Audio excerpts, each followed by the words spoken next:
नमस्कार मंडळी, चला तर आज करूया गोबी मंचुरियन। तर त्यासाठी घेतले गोबी, त्याला 5 मिनिट आपण उकळून घेऊ।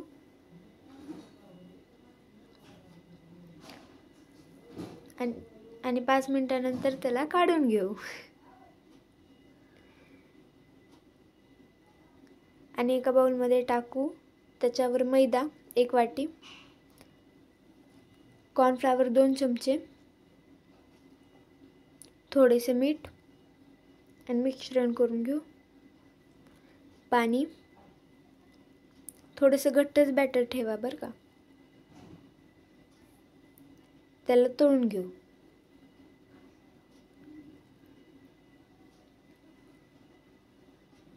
गोल्डन कलर येईपर्यंत त्याला तळून घेऊ।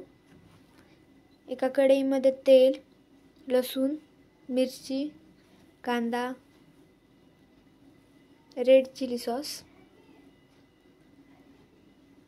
सोया सॉस, टोमॅटो सॉस, त्याला फ्राय करून घेऊ। पाणी, कॉर्नफ्लॉवर त्याच्यामध्ये पाणी टाकून त्या बॅटर मध्ये टाकून घेऊ। थोडेसे असं घट्ट कन्सिस्टन्सी यायला पाहिजे।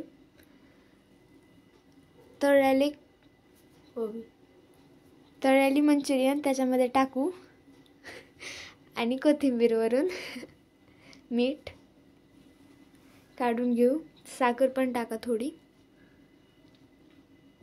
तयार आहे आपली गोबी मंचुरियन।